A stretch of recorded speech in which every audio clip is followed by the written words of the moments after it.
Coming up on today's show. As the number of rough sleepers in Manchester increases, what is being done? Church attendance numbers are falling in Manchester. And we discuss the winners and losers from the Oscars on Sunday.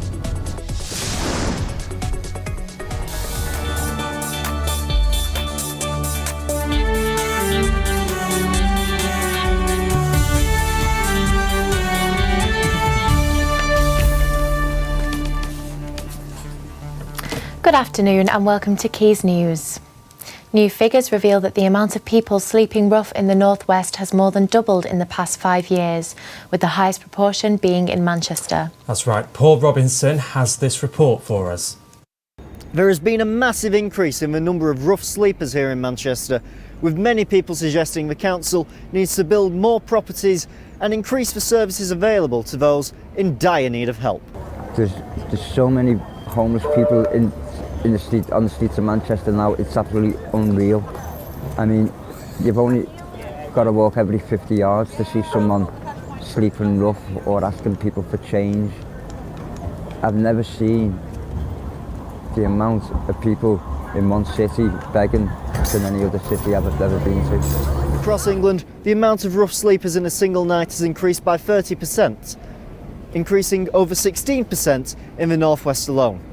That's more than twice as much as it was in 2010. From presenting at the town hall and having to speak to 4 or 5 different people when you arrive, there's a whole range of different services that you have to adhere to, and we haven't listened to people with experience of homelessness enough in the past. So we've not realised either that those hoops are there or that people have to jump through all of them all at the same time whilst trying to tackle mental health issues and drug and alcohol addiction issues. The problem is we've not been listening enough. The homelessness problem here in Manchester is not going to be solved overnight, as many of the rough sleepers have addictions and ailments that stop them from getting the help they so sorely need. These people homeless on the streets, remember how low they have become, how low we could all become. We are 6 months away from being on a street corner, begging for the next meal. But with property prices still on the rise, getting people off the streets and into homes is proving a bigger challenge than ever. Paul Robinson, Quays News. Now, over 3,500 people attended Reclaim the Night on Thursday, an annual march in Manchester protesting against sexual violence and harassment. Our reporter Laura Bailey joined the march. Between September and November of 2014, Greater Manchester Police reported that there were 51 physical and sexual attacks on female students in Manchester. Reclaim the Night attendants carried empowering signs and chanted collectively during the march, which commenced in Owens Park, Fallowfield, and headed towards the University of Manchester Student Union on Thursday night. The march is ahead of International Women's Day on March 8th. Jess Lishak, Women's Officer at the University of Manchester, organised the march. Reclaim Night is for the people who actually go to it. I think it's an incredibly empowering experience for anyone really, women who've experienced the issues that we're talking about, or who deal with the fear of these issues and the fear of harassment and violence on an everyday basis, and it affects their lives. I think it's incredibly liberating to be around people who agree with them that stuff like this has to stop, and also for allies and men and other people to kind of be involved who also want the same aims and who might struggle from some of those issues, whether it's from them or someone close to them. So for those people, I think it's incredibly important, and it means a lot. But also it's for people who aren't necessarily on the march but see it. So decision makers, people in the media, people just walking past.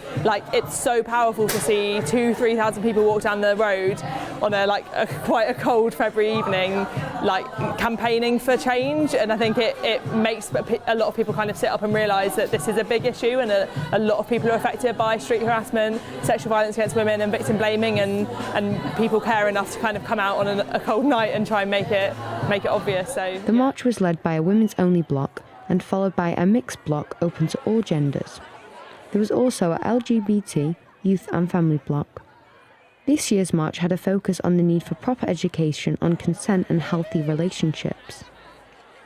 I I've come to march for Kesha and also for LGBT and gender equality, which are two things that are really, really important to me. It's such an amazing event tonight because we get to, talk and shout about what we're really interested in, which is equality, after all. We're here to support women in the fight against the patriarchy. We're here to show that men can also be a sign of feminism. Fight and the support. stigma against male feminists, because we exist. Yeah. Laura Bailey, Quays News. Anglicans in Manchester are some of the least likely to attend church on Sundays. Our reporter Max Merrill went to find out why. Less and less people are going to church services on a Sunday in Manchester. In fact, the Diocese of Manchester has the 7th lowest attendance rate in all of England. I want to know what's being done to get more people to come and also to get the churches used in the community so they don't get left abandoned like this one. I've been with the Church of England now most of my life, and I have to say, yes, numbers are on the decline. We need to make sure that we are having facilities available for those people who have to work on a Sunday. We hear the siren, you've got the emergency service. There are people who we would consider members of our congregation who don't actually come on a Sunday. They get involved in other things and they're just exploring their faith, so they don't feel perhaps as strongly as some of us do about actually getting up on a Sunday. I actually think that having church on a Sunday is quite old in some ways, because it is a traditional thing. It used to be because obviously the farmers used to need it to be on a Sunday. That was their day off. It fluctuates, the numbers in our church over time, but usually it's not a kind of trend downwards. It's just some people leave and then some people come again. It's a fairly sort of mobile population in some senses. But the numbers are clear.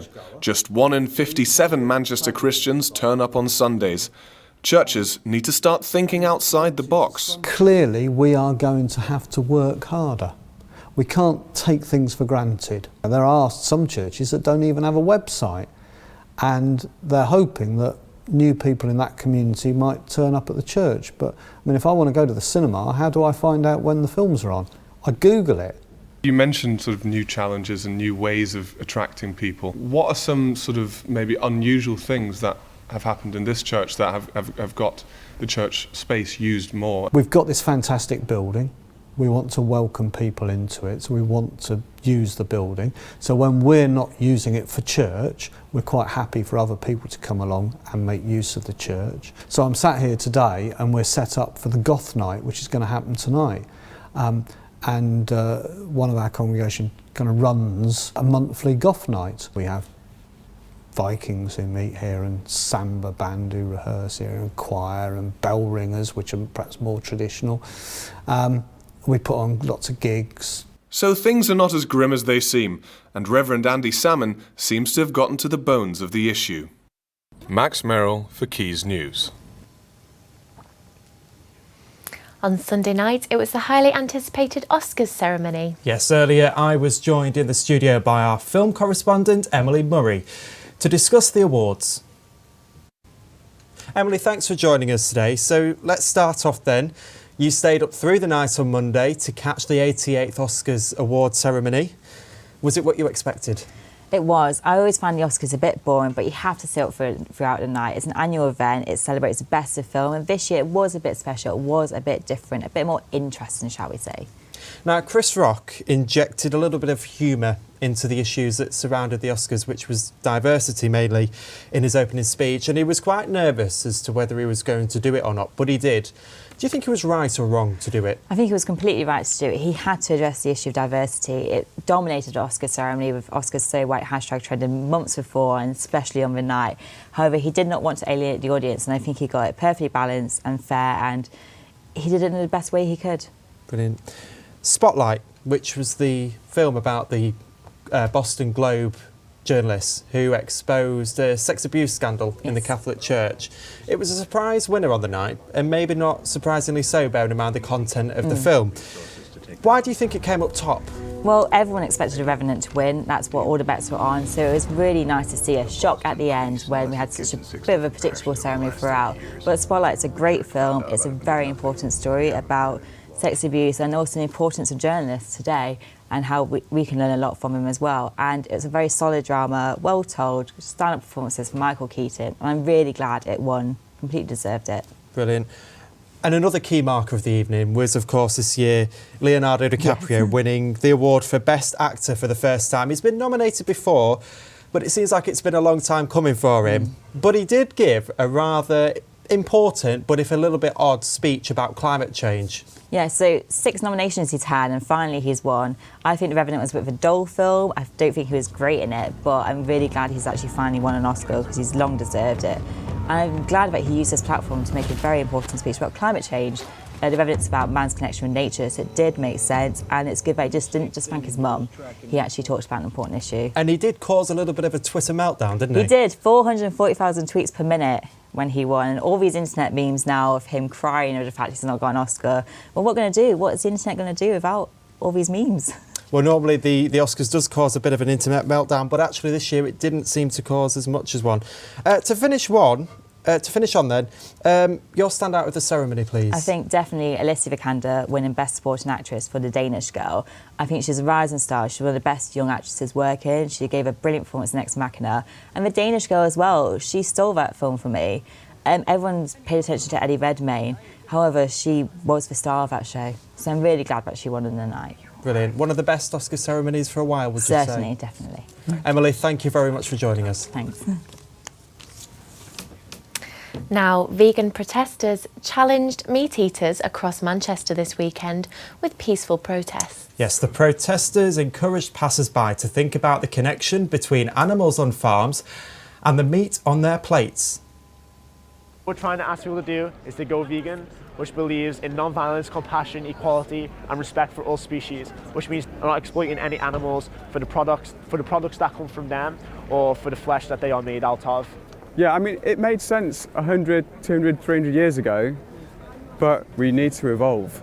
That's the way I see it. Not just for ourselves, but also for all the animals that are suffering. A theatre in Eccles is facing demolition, but a community group has started a campaign to save it. Emily Murray has this report. The Crown Theatre is at the heart community here in Eccles, but it's now under threat with plans to demolish it. Now, a group of members of the community are coming together in an attempt to save it. The Grade 2 listed theatre, originally called the Lyceum, has been left to rot. Last December, developers withdrew a planning application to turn the building into flats after objections from councillors and members of the community. But with a new plan application looming, the Save the Crown Theatre campaign is gearing up for its next battle. Basically what we want to do is save the Grade 2 listed building. When I asked the owner what his plans were with the building, the plans, he said, were to demolish the front of the building and build some flats. Now, as a group, we want to save the Grade 2 listed building, and what he said to us, well, what do you plan to do with it? You can't have a folly in Eccles. So then that's where the group sort of like looked at it and thought we'd put it into community use. So that's when we sort of like formed the group, and then from there we looked at ideas of how we can bring it back into being an active theatre stage and use it what it was formerly. A lot of young people now can't afford to go to theatre, but apart from that, this building can be used for multi-community use as well as theatre. And I think that's what's lacking a lot around here for young people to get involved, and there's some brilliant young people who want to do things, and it is a beautiful building. It's a big building, it's a solid building, and it's just a wonderful building. The group held an open day on Saturday to raise awareness of the cause. Members dressed up in period costumes and the theatre was decorated with balloons. The campaign already has the backing of councillors and MP Rebecca Long-Bailey, but hope that the community also support them and help to save the theatre. Emily Murray for Quays News. Now with our weather forecast, here is Lucy McLean.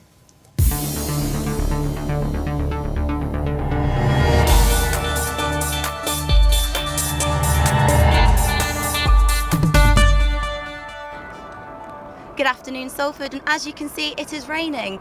The rain has carried on through the night, and unfortunately it is here to stay. Temperatures will peak around 10 degrees, but as we come into the evening it will drop to around 7. On to Wednesday, and the rain of course will still be here despite the sun trying to make an appearance. The temperature unfortunately is set to get colder to a chilly 5 degrees, and this will carry on through to the end of the week, but the good news is that it will be dry. So spring isn't quite here yet, but as we go further into March, the weather will pick up and we will see temperatures climbing over that 10 degree mark. That's all from me. Have a lovely day. Thank you, Lucy. That's all from Quays News. Goodbye. Goodbye.